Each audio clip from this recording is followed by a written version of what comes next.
Nuuspod. Die tuiste vir Afrikaanse stories agter die nuus.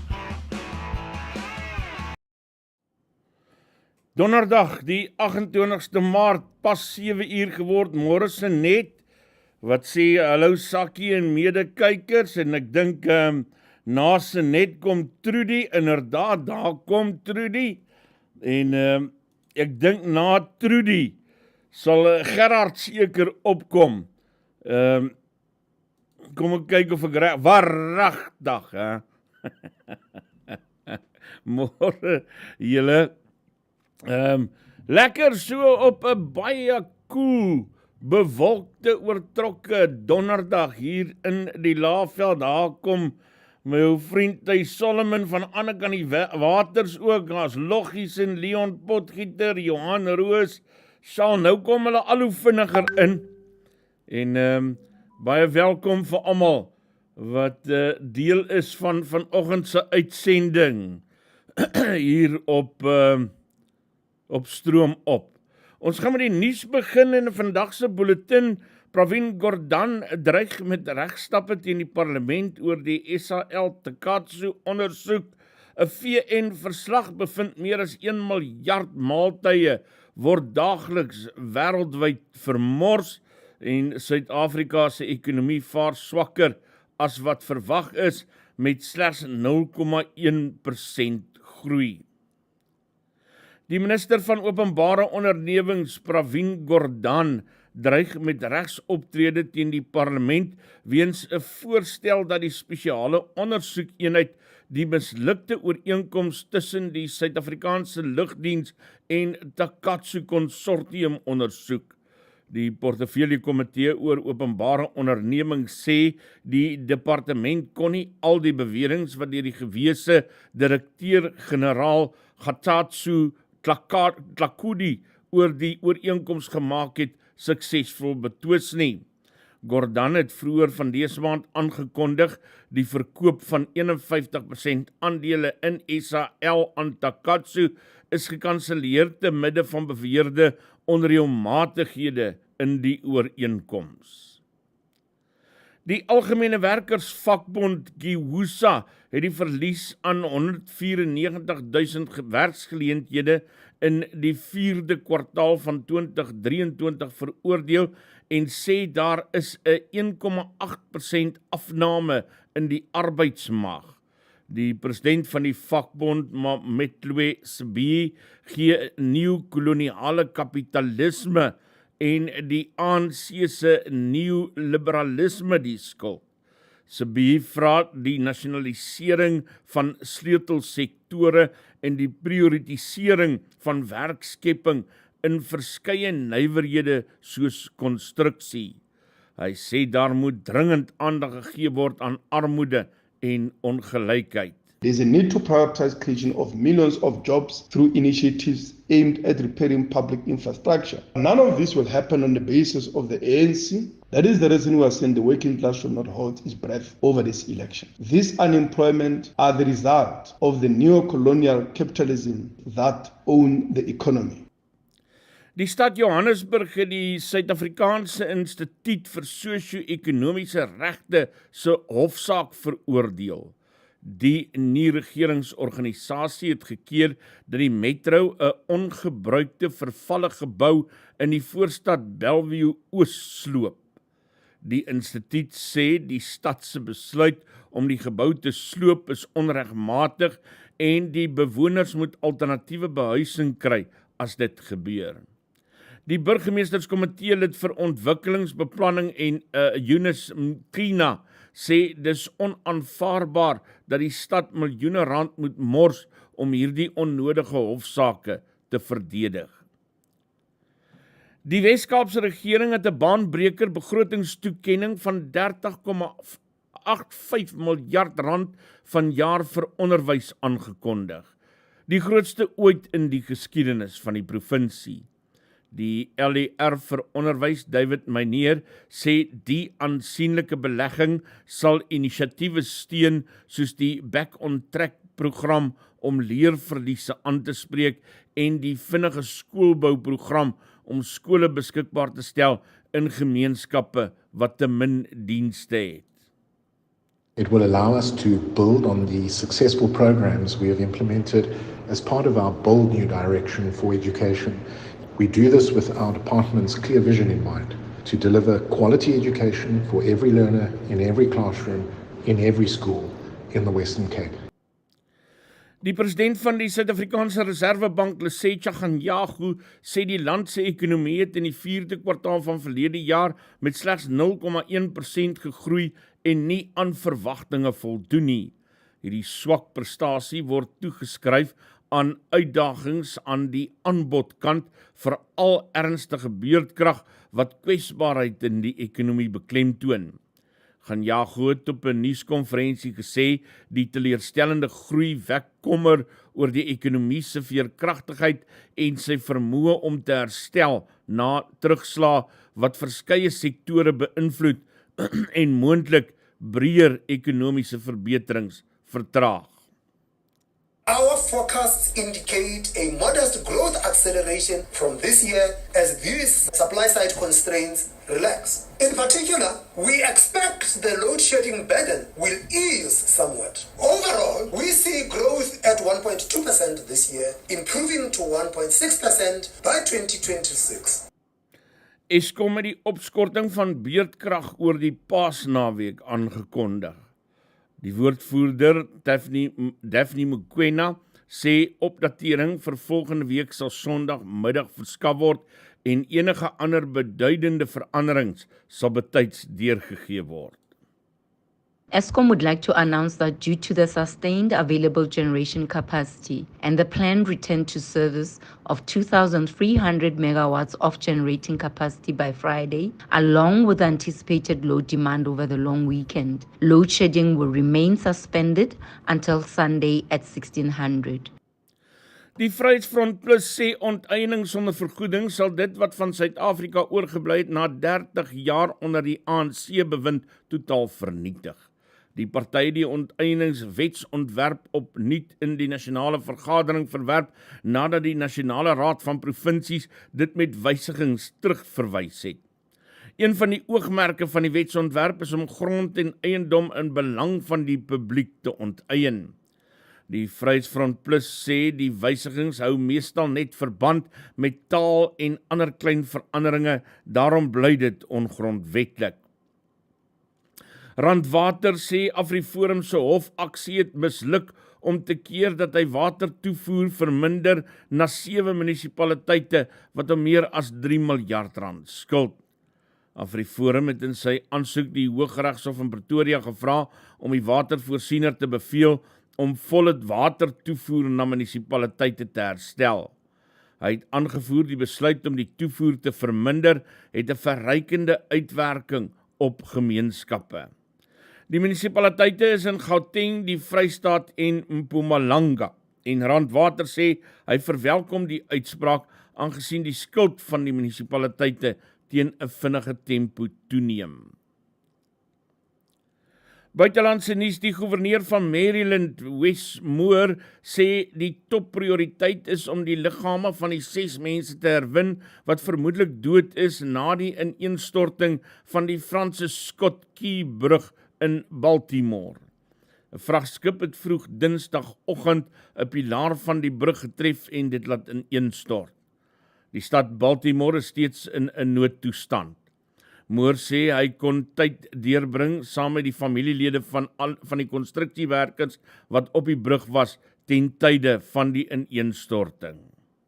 I promised these families that I would instruct every single asset that we have, air, land, and sea assets, to focus on search and rescue. Now that we've transitioned to the recovery phase, my promise to them is this: I will devote every single resource to making sure that you receive closure. Meer as 1 miljard maaltye word daagliks wêreldwyd vermors terwyl 783 miljoen mense honger ly. Dit is volgens 'n verslag van die Verenigde Nasies se omgewingsprogram. Die program se 2024 verslag oor voedselvermorsing het bevind 60% is in 2022 op huishoudelike vlak vermors, 28% deur voedseldienste en 12% in die kleinhandel. Die VN-omgewingsprogram se uitvoerende direkteur Inger Andersen sê die mors van kos is 'n globale tragedie wat onmiddellik moet aandag kry. Sy laat my dink aan my ouma, wat altyd gesê het, moenie kos mors nie, as my kinders wat honger is, eet, ons kan nie kos mors nie. Ja, toe word ons almal oorvreet ons, want ons moet die kos opeet, wat my ouma nie wil mors nie, omdat daar kinders is wat honger is, reg oor die wêreld. Ek maak nie 'n grap oor die kinders wat honger is, reg oor die wêreld nie, die is 'n werklikheid wat met ons gaan wees, en dit is nog altyd so, en dit sal altyd so wees. Maar, ek dink dis 'n sinnelose argument, om te meen die bord kos daar op jou tafel, wat verlore gaan, sou tot redding van die wêreld wees, en die wêreld se kinders wat honger is. Ek dink dit sit dan so 'n bietjie dieper, as daai bord kos, en om te sê dat, ek praat nou nie van absolute sinnelose vermorsing van kos, die disrespekvolle vermorsing van kos nie. Maar regtig man, jy hoef nie skuldig te voel oor daai bord kos wat op die tafel oorbly, jy hoef hom nie te eet nie, en jy hoef nie skuldig te voel, jy hoef nie 50 km van die plaas af dorp toe te ry, om daai bord kos vir iemand te gaan gee nie. Sommige so 'n kantlyn aanmerking. Môre, dit is amper 7:15 hier op Stroom op. Baie welkom, kom ons gaan hoor, wat sê daai Frans de Klerk? Wat maak die rand en al die ander goeders wat vir ons belangrik is? Goeiemôre, dit is donderdagoggend en nou ja, ons moet die week op 'n goeie voet afsluit. Onthou die Amerikaners hou nie van swak weke nie. En gisterand het ons weer gesien dat onmiddellik daar omtrent 8:30 se kant toe kry daai Amerikaanse mark sommer 'n goeie lewe en toe hardloop hy mooi sterk. En natuurlik, dit lyk of die S&P 500 as hulle so aanhou, 'n 10% groei vir die eerste kwartaal van 2024 aanteken. Dit is 'n ongelooflike verteenwoordiging van dit wys maar net dat die wêreldse ekonomie aan die gang is en alles is in Amerika. Nou ja, kom ons kyk 'n bietjie. Dow Jones 477 punte beter, 1,2% sterker op 39760. S&P 500 44 punte op, 0,8% sterker op 5248 en die Nasdaq 83 punte beter, 0,5% sterker op 16399. Die ooste, 'n bietjie van 'n gemengde prentjie. Australiaanse indeks 67 punte beter, 0,8% sterker op 7887. Nikkei van Japan 479 punte laer, 1,1% swakker op 40283 en die Hang Seng indeks 161 punte op, is 1% sterker op 16554. Hier by ons gister ook 'n sterker dag, veral in die middag en die mark al sterker begin beweeg. Top 40 indeks 269 punte beter, 0,4% sterker op 67679 en die algehele indeks 301 punte beter, 0,4% sterker op 73909. Die rand weer 'n bietjie onder daai R19 vlakke, dis goeie nuus. R18.91 teenoor Amerikaanse dollar. 'n euro gaan jou kos R20.47 en 'n Britse pond R23.90. Bitcoin onder die 70.000 vlakke in, 69.255, dis so $800 laer as gister, maar nog steeds daarom beter as nou paar dae terug se laagtepunte. As ons kyk na die goudprys, baie mooi sterk beweging daar, bars deur die 2200 vlakke, staan op 2215, silwer 24.81, platinum 913 en palladium 1005. Brent olie 86.57, ook so $1 sterker as gister. Nou ja, vir die boere ook 'n goeie dag gister gewees, almal daarom groen gegaan. Soja, onthou dis Julie kontrakpryse hierdie. Soja R34 op R8.900, sonneblom R71 beter op R9.751, witmielies R72 sterker op R5.340, geelmielies R7 beter op R4.293 en die koringprys R16 beter op R6.210. Nou ja, as ons kyk na die ander nuus wat ons dalk interessant gevind het en julle ook gaan geniet, is op die internasionale kant eerste. Mumbai het nou meer biljoenêrs as Beijing. Wys jou maar net die geld loop in Indië. Die brugongeluk by die Port of Baltimore in Amerika krap al hulle logistieke strukture en planne deurmekaar. Dit is 'n groot probleem. Apple se iPhone verkope daal steeds in China en kakao het weer bo die $10,000 per ton verhandel. So paaseiers is beslis nou nie meer 'n goedkoop lekkerny nie, maar dalk 'n baie goeie belegging. Dan plaaslik, kan julle glo dat onwettige sigarette nou al meer as 60% van die plaaslike mark beheer en die ontvanger van inkomste kla oor al die belasting wat hulle verloor as gevolg daarvan, maar dit het hulle maar eintlik self geskep. En dan, ek waarsku maar net, kripto geldeenhede is oral in die nuus en hulle sluk beleggers se geld in, want beleggers glo dat dit net hoër kan gaan, maar wees versigtig, so kom ook die skemas van foefies om dalk ook jou geld te vat. Nissan Suid-Afrika wil hulle vervaardiging uitbrei om nog 3 modelle vir die Afrika mark te vervaardig en dan EOH se resultate stel erg teleur. Nou ja, dit is die dag voor Paasnaweek, 'n geseënde Paasnaweek vir almal en as die Here wil, dan kuier ons weer Dinsdag. Mooi loop, totsiens. Frans de Klerk daar met daai goeie raad wat hy gee oor kripto. Jesus mense, julle moet asseblief enige iemand wat namens jou geld wil inneem en belê, sorg dat jy, alleen jy, ten alle tye volledige beheer oor jou geld het.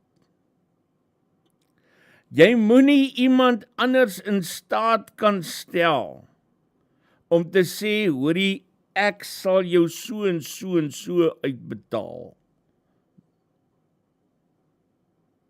Jy moet ten alle tye jou eie volledige beheer oor jou geld hê. Want is daai ouens wat jou vang. Veral nou met die kripto wêreld, reg deur die wêreld, vang hulle die mense. Hou jou geld vir jouself. Mense, weet jy wat, R1000 onder die bed is beter as R1000 in 'n ander ou se rekening, omdat jy gedink het hy gaan vir jou 2000 gee.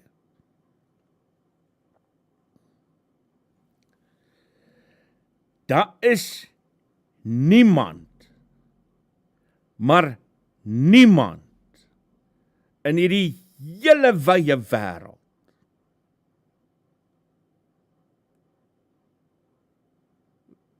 wat regtig bereid is om vir jou dubbel jou geld terug te gee. Niemand. Inteendeel. Almal is daarop uit om te kyk hoeveel hulle van jou geld in die hande kan kry. Party ouens doen dit wettig. Party ouens doen dit wettig en 'n bietjie oneties, hulle vra te duur vir goed. Party ouens doen dit op die oog af wettig. En dan moet jy lang helse stryd, waarin jy jou geld in elk geval verloor, jy kry dit nooit terug nie, en ander ouens is downright skelm. Moenie jou geld vir iemand anders gee nie, hou dit self. Luister hier so, daai randwaterraad, nee. Hier's vir jou 'n lekker grappie. Kom ek wys gou vir jou. Nee, hierdie wêreld waarin ons deesdae leef, ek verlang terug om my ouma se koelstoof, soet pampoen,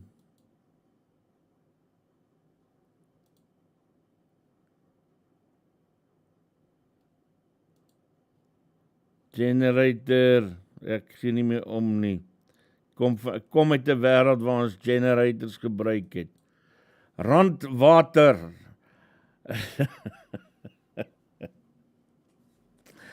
We are excited to announce that Rand Water has been nominated on behalf of the Global Water Intelligence Organization as one of the top 4 utilities for the Public Agency of the Year Award 2024.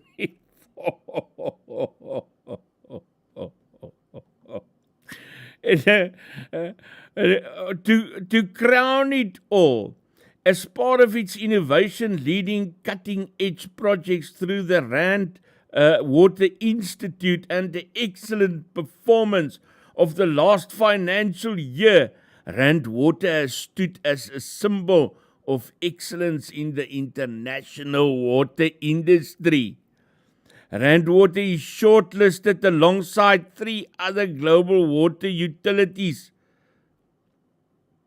Emirates Water and Electricity Company UAE, New York City Department of Environmental Protection USA, and Saudi Water Partnership Company Saudi Arabia.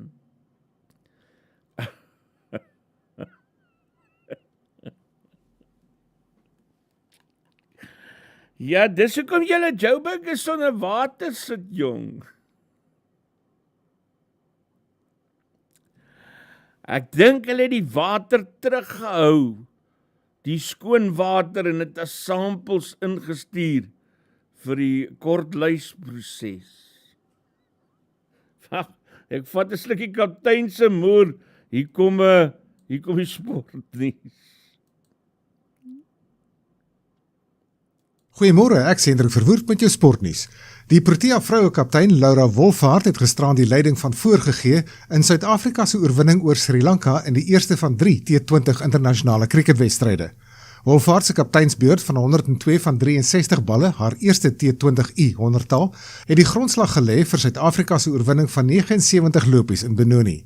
Sri Lanka is uitgebou vir 119 in 18 beurte en 2 balle, nadat die Proteas 198 vir 5 in 020 balbeurte aangeteken het. Wolfhard was ook betrokke by 'n rekord tweede paaltjie vennootskap van 116 lopies met Marizaan Kap, wat 60 bygedra het tot die hoogste totaal wat nog op die veld aangeteken is. Die tweede wedstryd is Saterdag op Potchefstroom en die derde volgende Woensdag in Oos-London.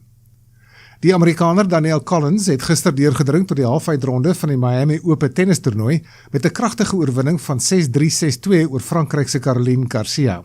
Collins het 6 jaar gelede as kwalifiseerder die halfeind in Miami gehaal en op 53ste in die wêreld is sy die laagste semifinalis in die toernooi. Sy sal te staan kom teen hetsy haar landgenoot Jessica Pegula of die Rus Ekaterina Alexandrova wat die wêreldnommer 1 Iga Swiatek in die vorige ronde uitgeskakel het. En die koste om vanjaar se Olimpiese spele in Parys aan te bied bly styg, met ouditeure wat verwag dit sal tussen 60 en 100 miljard rand beloop. Aan die begin van verlede jaar het beramings gestaan op 60 miljard na 'n aanvanklike bedrag van 49 miljard rand. ENCA berig 'n 2020 studie deur die Oxford Universiteit het bevind elke somerspele sedert 1960 het die aanvanklike begroting 2 of 3 maal oorskry, met Montreal en Rio de Janeiro wat byna bankrot gelaat is deur die spele in onderskeidelik 1976 en 2016. En dis jou sportnuus.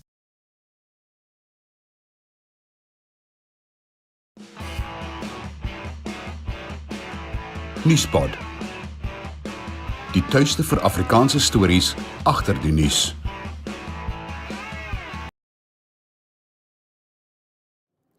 Short and sweet is die sportnuus vir oggend. Ons gaan gou koerante toe net hierna. Dan praat ons gou oor die koerantnuus.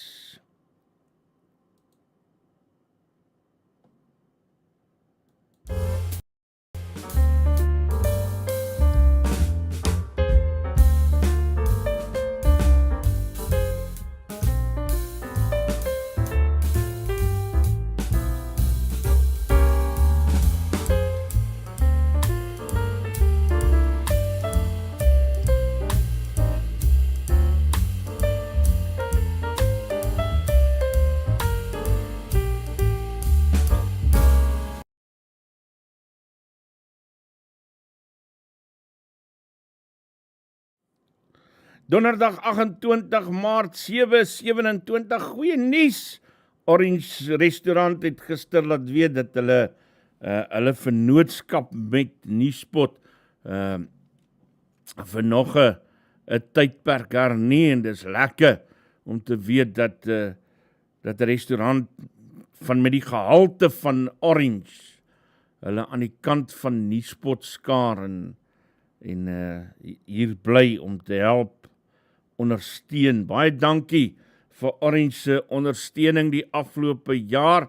Dis regtig vir ons 'n baie groot trots om ons naam, Nuuspod se naam, met die restaurant te kan vereenselwig. Koerantnuus, Dora sê, sy hoor nie vir tieker nie, sy klanke seker af.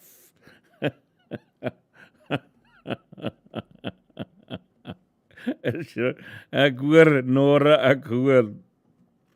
Business Day berig die Reservebank en die repo koers op 8,25% behou en verwag nie om dit gou te verlaag nie. Die risiko's wat hoë voedselpryse inhou en die hoë inflasieverwagtinge speel 'n belangrike rol. Beeld berig die polisie het die hulp van die privaat sektor ingeroep om sy hoofkantoor in die Telkom toringgebou te herstel. Die werk sal sowat 18 maande duur. Tweedens skryf die koerant oor die onderwyser van Swaziland, Reneke Ilana Barkhuizen, wat deur die Noordwes LER vir onderwys om verskoning gevra is oor 'n valse beskuldiging van rasisme. Sy sê sy's verlig, en laastens is daar 'n berig oor 'n firma in Japan wat nou op doeke vir volwassenes konsentreer. Dis 'n aanduiding dat die aantal bejaardes in die land toeneem. Die Star en Pretoria News onthul werksgeleentheidsskandaal in Mangaung, waar geleenthede vir vriende aangebied is, en dan berig hulle oor kandidaatprokureurs wat kla oor die toelatingseksamen. Sowetan berig dit blyk uit die moordondersoek van die kletsrymer AKA dat die geld wat vir die moordenaars betaal is deur 'n toonaangewende sakeman van KwaZulu-Natal voorgeskiet is. The Citizen skryf die vooruitsigte vir die toerismebedryf lyk nie goed nie. Buitelandse toeriste word afgeskrik deur binnelandse sake se drakoniese visummaatreëls en binnelandse toeriste kan nie die hoë pryse bekostig nie. Volksblad in Bloemfontein berig die Suid-Afrikaanse Menseregte Kommissie het aangekondig hy gaan senior amptenare van die Machabeng munisipaliteit in die Goudveld dagvaar om voor die hof te verskyn oor die watervoorsiening en rioolprobleme in die gebied. En dan tweedens skryf die koerant Louis van Skalkwyk van Brandfort gaan nie vervolg word vir sy uitlatings op TikTok waarin hy die polisie kritiseer nie. Die Burger berig die Kommissie vir Versoening, Bemiddeling en Arbitrasie het die omstrede diamanthandelaar Louis Liebenberg opdrag gegee om die 8 werknemers wat hy afgedank het te vergoed. Die kommissie het Liebenberg se optrede as vulgêr bestempel. Ja, die dag is naby dat die hof sy besigheidspraktyk ook as vulgêr laag as laag te bestempel. Die laagste bloody skelm wat jy in die wêreld kan kry. Ja. Sê ek wat so sê nie, hy het dit in sy eie woorde in 'n onderhoud op Springbok vir my gesê daar in sy kantoor het hy gesê, en ek het 'n opname daarvan. Ek, Louis Liebenberg, is die grootste skelm in die wêreld. Hy het dit self gesê. Ek het 'n opname daarvan. Cape Times skryf daar is die moontlikheid van 'n nuwe SAL-ooreenkoms en berig oor Eskom se redes waarom hy nie hospitale van beurtkrag kan vrystel nie. The Herald berig Nelson Mandela Bay se stadsbestuurder Notolo Nwasi is in 'n stryd gewikkel om die tugstappe teen haar te stop en skryf die finansiële hoof van Nelson Mandela Bay, Selwyn Tuis, het bedank. Daily News in Durban vra vandag die vraag wie besit die MK handelsmerk werklik. Die koerant skryf indien die ANC sy saak wen, kan dit die einde van die MK party se deelname aan die verkiesing beteken. En dan die Republikein wat berig die vermeende meesterbrein agter die Namibiese Fishrot skandaal James Haitukulipi versuim steeds om die bron bekend te maak van die 61,8 miljoen rand wat in Dubai in sy rekening inbetaal is. Marula Media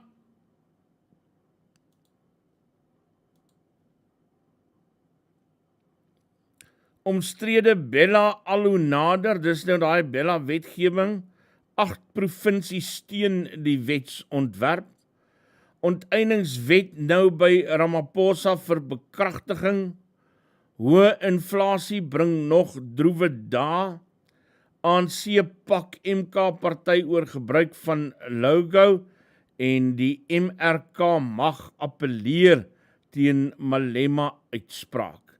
Is Marula Media se nuusopskrifte vandag.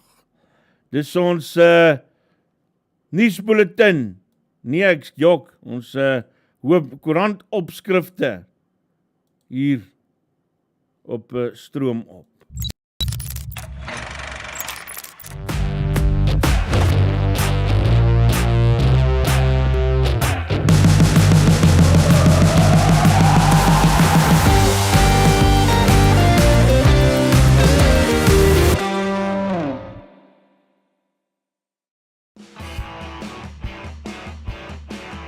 Nuuspod. Die tuiste vir Afrikaanse stories agter die nuus. Jy kyk na Stroom op, ons daaglikse kommentaar op koerantnuus en ander aanlyn nuus. Dis 7:34, donderdag, die laaste dag van die week. Môre is goeie Vrydag. Ek het beloof ons sal 'n spesiale uitsending môreoggend hê. Ek sal my hou daarby en môreoggend sal ons 'n spesiale uitsending, goeie Vrydag uitsending hê.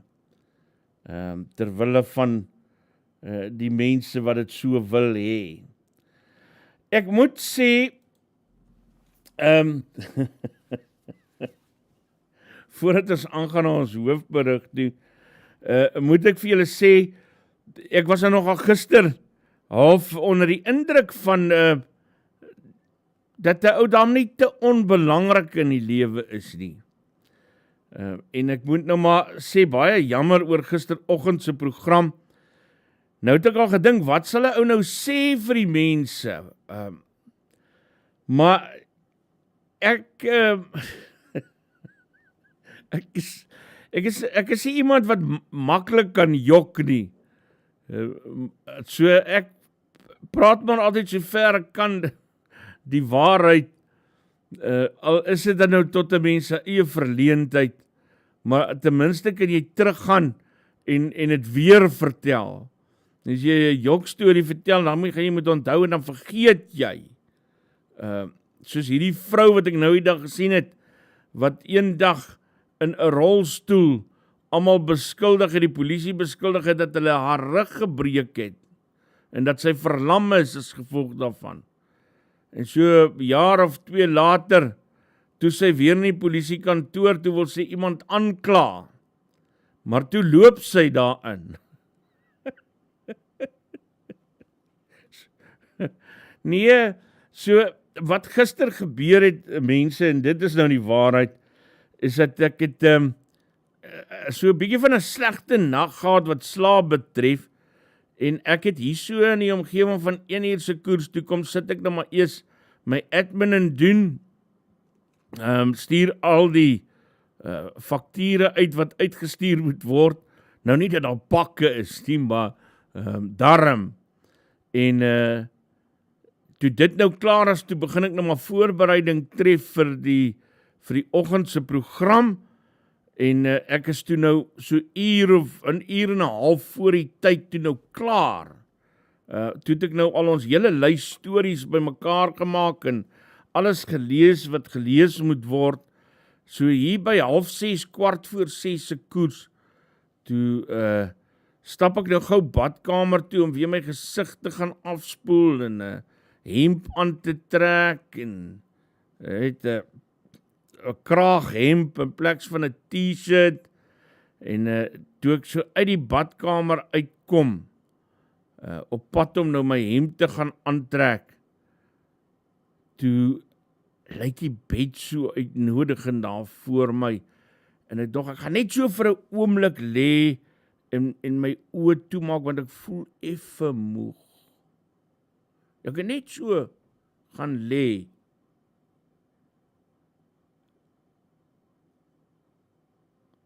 En dit was die laaste. Ek dink dit was 8:15, toe my buurman Doep en Leroy uiteindelik na allerhande inbraakpogings hier agter by my kamer aan die deur gehamer het.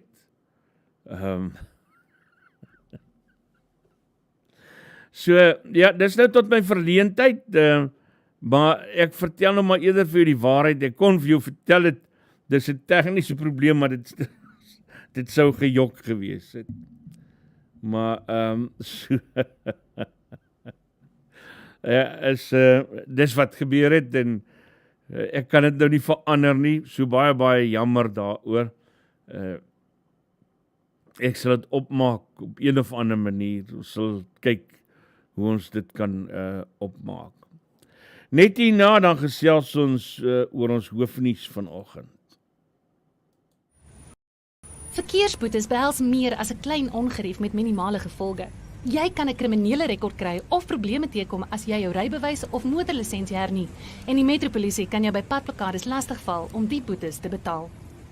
Fines for You verminder moeite met verkeersboetes deur hul te monitor en vinnig, wetlik en effektief af te handel, sodat jy nie die ongewenste gevolge hoef te dra nie. Ons spesialiseer in groot vlote en streef daarna om jou geld te bespaar. Kontak ons gerus op 011 867 7331 of besoek ons webtuiste by www.finesforyou.co.za.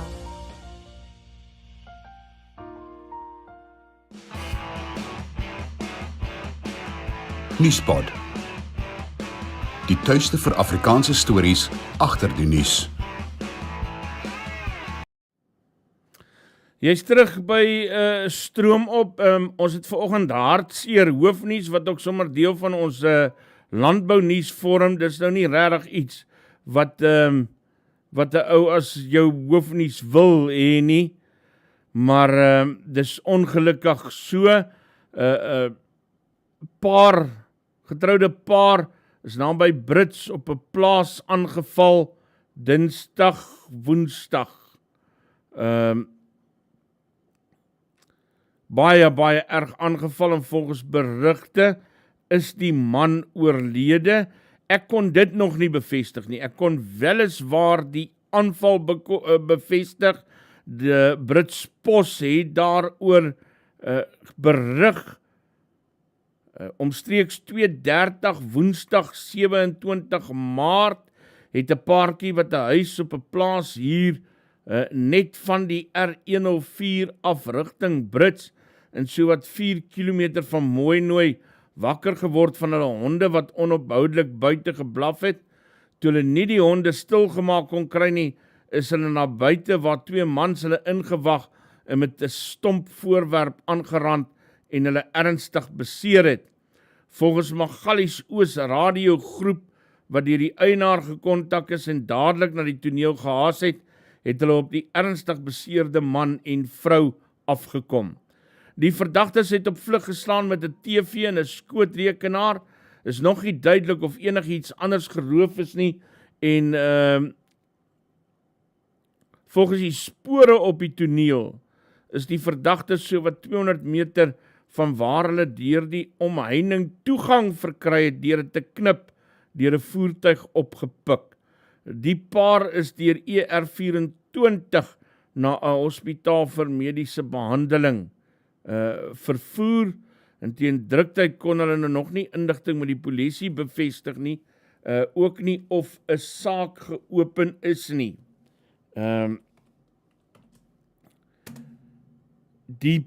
Daar is ook daaroor berig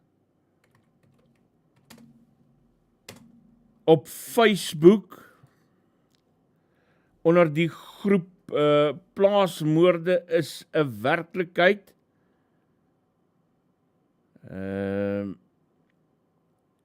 Maar hulle haal die Brits pos berig aan as hulle bron. Hunters for Justice SA dra ook die nuus en dan Plaasmoord aksie en inligting van Boer Media wat ook Brits Pos se berig daaroor dra.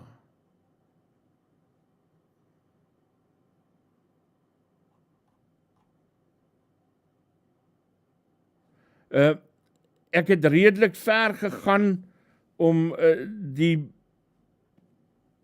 legitimiteit van hierdie berig te bevestig. Ek verstaan volgens sommige inligting wat ek kon kry is dat die man oorlede is. Dis egter nog nie bevestig in die bronne wat ek het nie. So ek sê dit met die moontlikheid dat daardie inligting dalk net nie reg kan wees nie. Indien dit dan nou so is, sal mens dit regstel, maar weer eens word 'n gemeenskap geruk. En baie mense wat weer eens gaan sê, ek wil nie die foto vir julle wys nie mense, dis 'n vreeslike foto, met verskriklik baie bloed.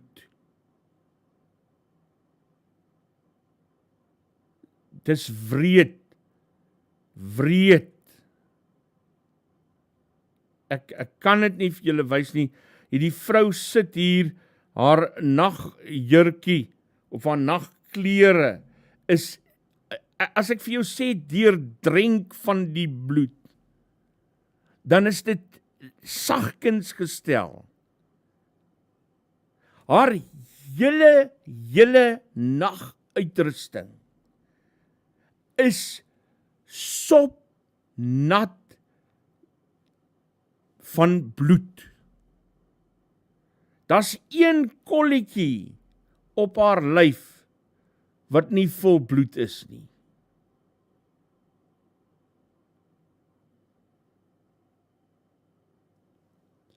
Dis verskriklik wreed.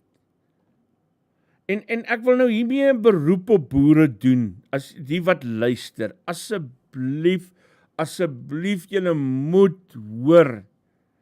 Mense, as jy iets hoor, moenie uitgaan nie. As jy in jou huis is en jy hoor iets buite, moenie uitgaan nie. Kry vir jou 'n vertrek waar binne jy veiliger gaan wees. Sorg dat almal in die huis in daai vertrek inkom en dan het jy een punt waarvan af jy jouself kan verdedig. dan is daar net een ingang vir iemand om in te kom. Moenie uitgaan nie. Jou huis is as hulle buite is, en jy's wakker, dan is jou huis 'n fort. Dan staan iets tussen jou en die aanvaller. Die oomblik as jy uitgaan, dan ontbloot jy jouself en jy kan van enige kant af aangeval word. Asseblief, moenie uitgaan nie.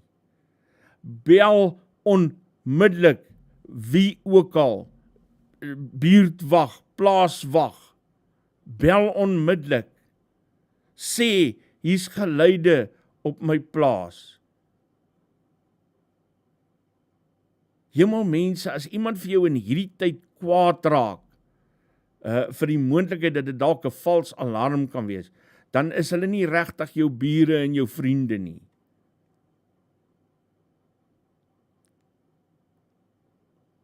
My oom wat nou oorlede is, het 'n wonderlike plan gemaak vir hom en sy vrou toe hulle nou nog alleen op die plaas daar op Plaasmoord was.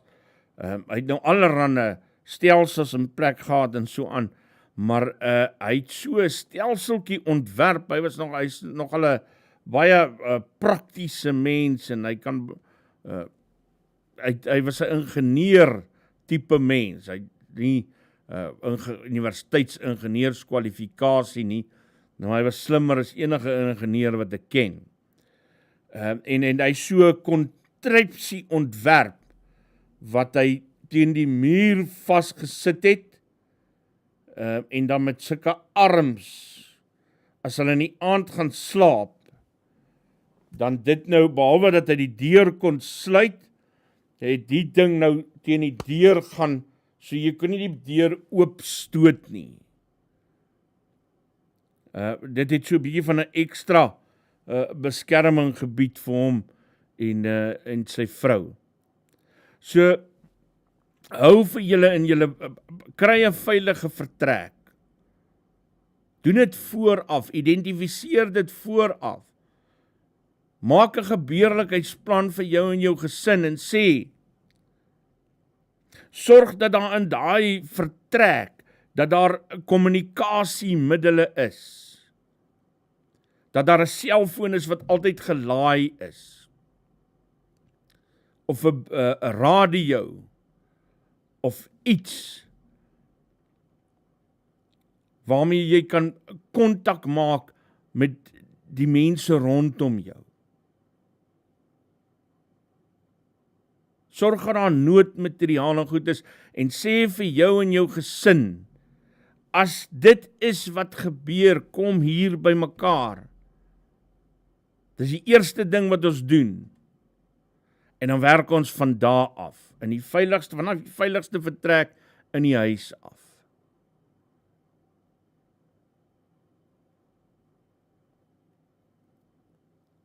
Sorg dat daar 'n wapen is en whatever. Maar moenie uitgaan nie. Nog elke keer as boere uitgaan, dan gebeur dit wat hier op Brits gebeur het. Ek sal ergens probeer uitvind en bevestig of die man wel oorlede is en dit julle deurgee.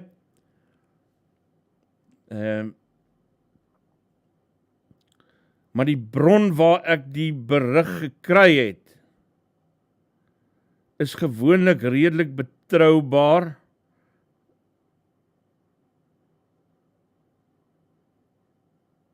Ek kyk nou gou hier of ek iets sien, maar dit lyk nie so nie.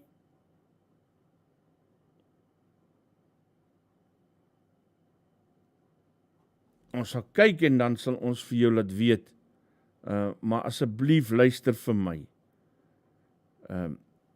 Dis nie omdat ek slimmer is nie, is omdat ek keer op keer sien wat met hierdie goed gebeur. As mense van 'n ander kant af kyk, dan kyk mense mos anders.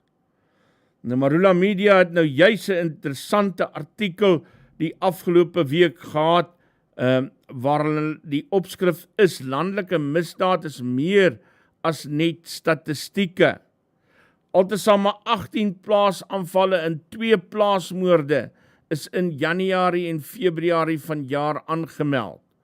Hoewel dit laer is vergeleke met dieselfde tydperk verlede jaar, toe 38 plaasaanvalle en 5 plaasmoorde aangemeld is, moet ons daarteen waak om net op statistieke te fokus. TLISA sê hy is bekommerd dat Suid-Afrikaanse owerhede meer op misdaadsyfers as op misdaad self konsentreer. Hoewel daar 'n afname is in die aantal plaasaanvalle en moorde wat in die eerste 2 maande van die jaar aangemeld is, wil TLISA lede van die publiek waarsku om bewus van hulle veiligheid te bly en landelike veiligheid 'n prioriteit te maak.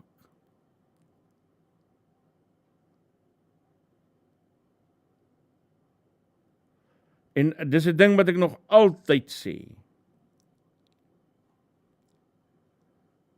As jy die erns hiervan op grond van die syfers wil gaan meet, dink ek jy sit die pot so ver mis. Julle moet asseblief versigtig wees, boere. Julle speel 'n besonderse rol in ons land, in die seunie en vesel van ons land. Daar is baie mense wat waardering het vir dit wat julle doen, baie mense vir wie julle spesiaal is en wat vir julle omgee, so asseblief, wees versigtig, tref die nodige voorsorgmaatreëls, om met so min as moontlik skade uit so iets uit te kom, sou dit jou tref.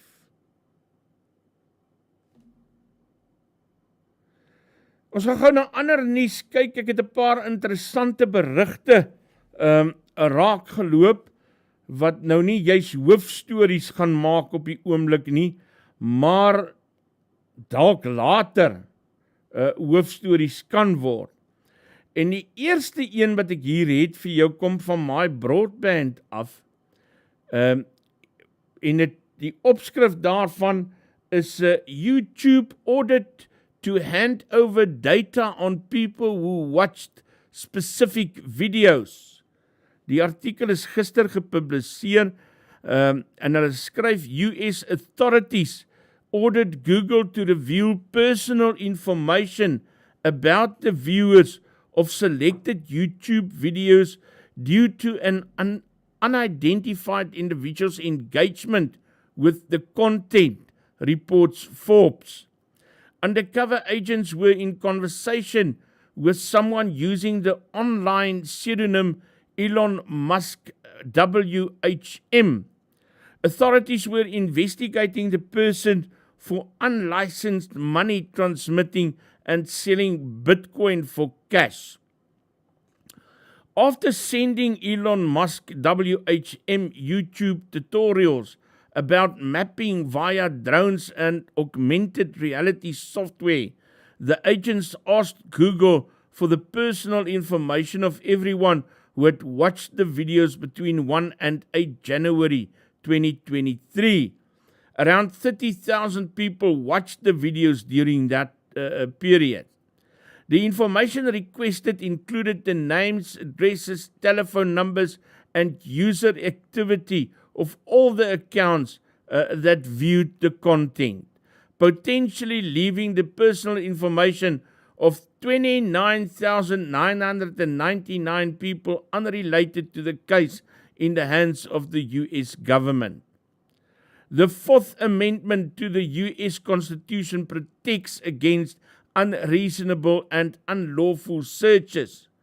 Crucially, it was not the inherent nature of the videos viewed by Elon Musk WHM that triggered the search. Instead, these were the videos sent by the agents for them to view.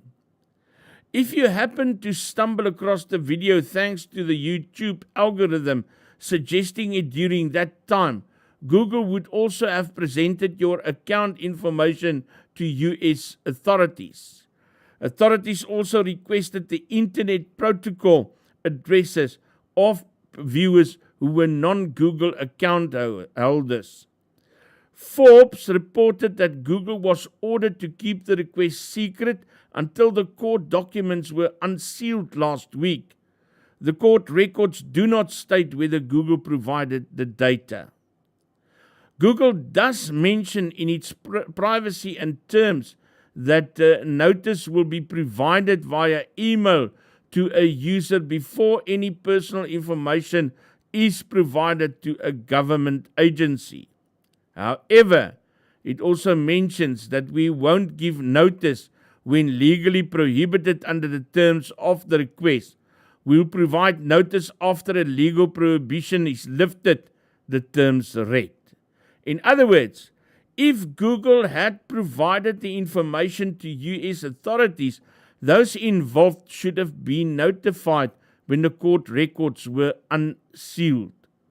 What we watch online can reveal deeply sensitive information about us, our politics, our passions, our religious beliefs, and much more, said John Davison, Senior Counsel at the Electronic Privacy Information Center. It's fair to expect that law enforcement won't have access to that information without probable cause. This order turns that assumption on its head.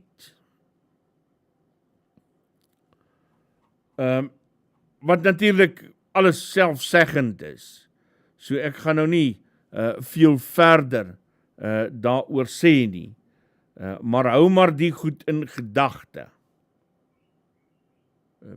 Want ek sien baie van julle is 24 uur uit die 24 uur van die dag. Sê hulle soos tieners, heel dag op die internet. Nee, en waar is dit nou Ron DeSantis, wat daar aan sy staat, is nou klaar, kinders onder 14. Ja, dink hulle moet so wet vir julle hier instel. Dat julle 'n bietjie klei os gaan speel, en sulke goeters. Ja.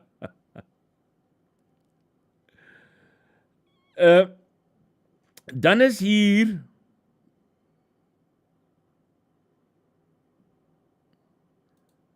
'n berig wat ook nie regtig in die hoofberigte is nie, hoewel die ander agentskappe daaroor berig, maar dit handel oor Blyton Nzimande wat afgekondig het in die Government Gazette dat Damlin City Varsity Lewisham in Akisa gedieregistreer word, omdat hulle nie hulle 2020 en 2021 jaarlikse finansiële sertifikate en verslae ingedien het nie.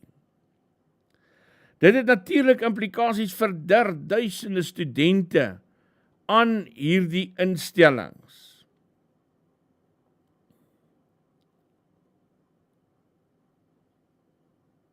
Maar dit lyk vir my, hierdie instellings het probleme, en daar moet iets rondom dit gedoen word.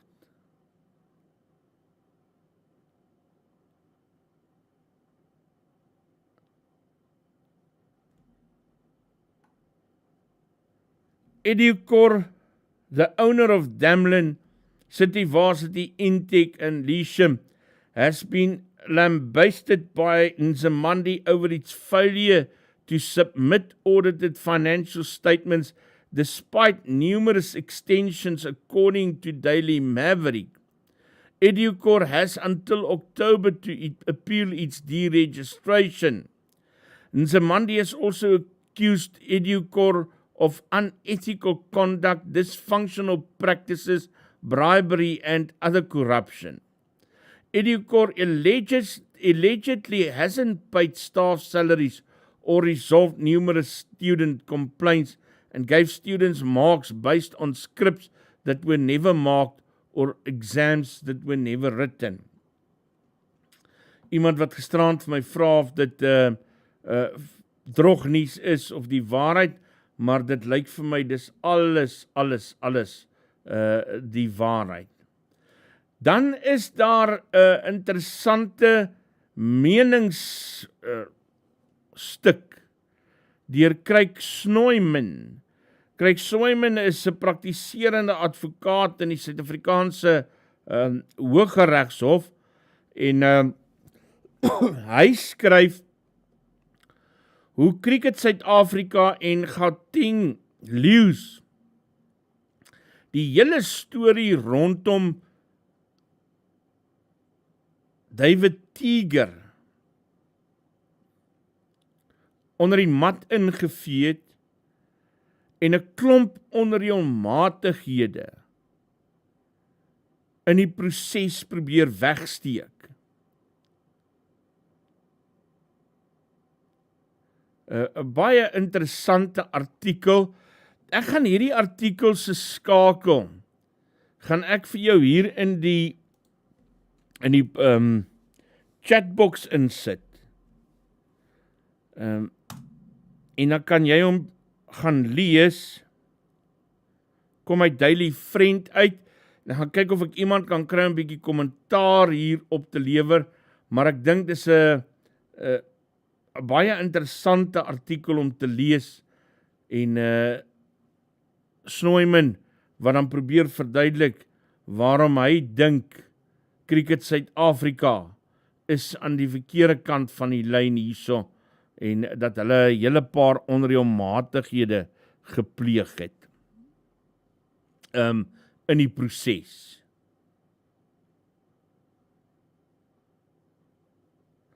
Dan het iemand vir my 'n artikel aangestuur, ek het die artikel ook op X raak gelees in 'n stadium en nog nie aandag daaraan gegee nie. Ek gaan gou hierdie artikel vir julle deurplaas.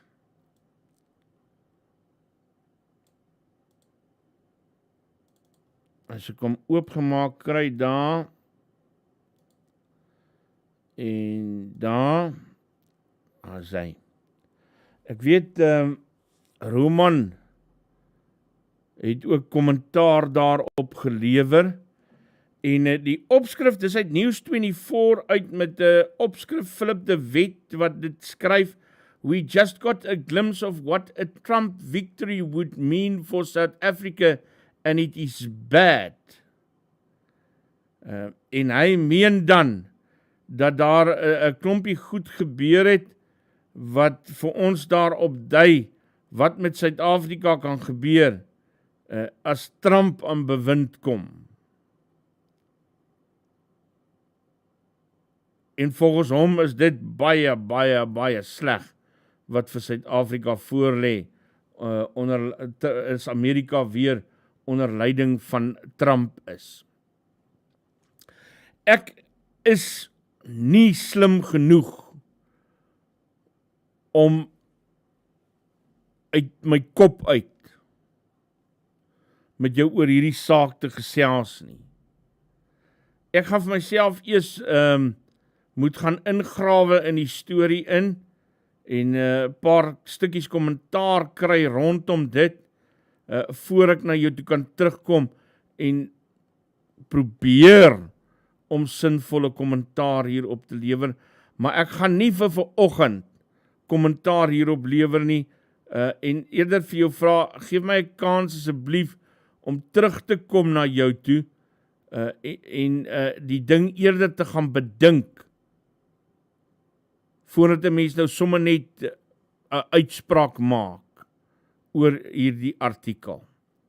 Ek het gesien Roman beskryf Philip as die domste joernalis in die land. Ek dink is haas. Maar dis nie my styl om dit met mense te doen wat op 'n wettige wyse deelneem aan die demokrasie nie. So Philip het nie reg om te sê wat hy wil sê, maar kom ek gaan gee net eers aandag daaraan en dan sal ek kommentaar daarop lewer. Ek dink dit gaan vir die beste wees, voordat ons nou sommer net 'n klomp goed sê. Maar hier is 'n artikel wat ek raak geloop het, weliswaar 'n bietjie van 'n ouer een. Ek wil nou kyk, wat is sy datum? Hulle gee nie 'n datum, hier kom uit Harper's Magazine uit, waarin hy dan nou redes gee, waarom hy dink Donald Trump is eintlik 'n goeie president.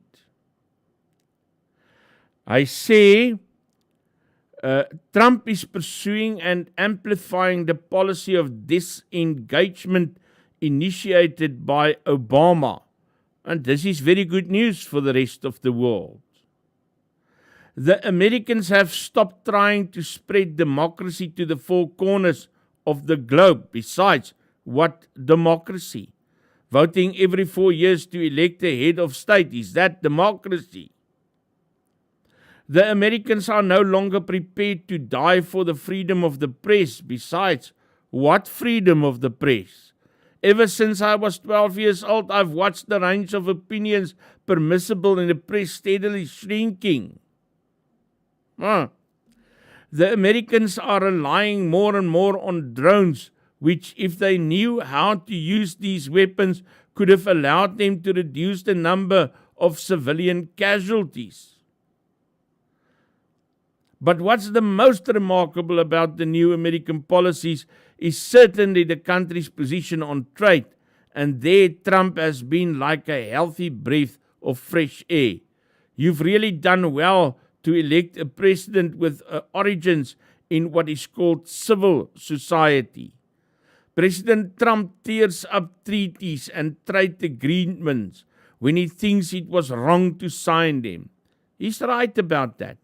Leaders must know how to use the cooling off period and withdraw from bad deals. Unlike free market liberals who are in their way as fanatical as communists, President Trump doesn't consider global free trade the be-all and end-all of human progress. President Trump was elected to safeguard the interest of American workers. He is safeguarding the interests of American workers. President Trump doesn't like the European Union. He thinks we don't have a lot in common, especially not values. And I call this fortunate because what values? Human rights? Seriously? He'd rather negotiate directly with individual countries, and I believe this would actually be preferable. Logically enough, President Trump wasn't pleased about Brexit. Logically enough, so was I. My sole regret was that the Brits had once again shown themselves to be more courageous than us in the face of empire. President Trump doesn't consider Vladimir Putin an unworthy negotiating partner. Neither do I. I don't believe Russia has been assigned the role of humankind's universal guide. It seems that President Trump has even managed to tame the North Korean madman. I found this feat positively classy. It seems that President Trump recently declared, you know what I am. I'm a nationalist. Me too, precisely so. Nationalists can talk to one another with internationalists. Oddly enough, talking doesn't work so well. France should leave NATO, but maybe such a step will become pointless if lack of operational funding causes NATO to disappear on its own. That would be one less thing to worry about and a new reason to sing the praises of President Trump. In summary, President Trump seems to me to be one of the best American presidents I've ever seen. On the personal level, he's of course pretty repulsive. If he consorted with a porn star, that's not a problem. Who gives a shit? But making fun of handicapped people is bad behavior. With an equivalent agenda, an authentic Christian conservative, which is to say an honorable and moral person, would have been better for America. But maybe it could happen next time or the time after that if you insist on keeping Trump in 6. So,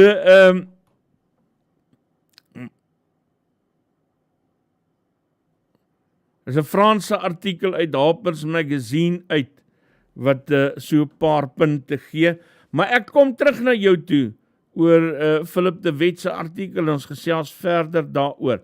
Dit bring ons aan die einde van vandag se program. Baie dankie vir die saamkyk, dankie vir al julle ondersteuning, dankie vir die omgee, en dat daar daarom iemand is wat bekommerd daaroor is of ek gaan wakker word of nie. George, alle heil en seën, steek om stinkie, ek sien julle vanmiddag in Nuusfokus.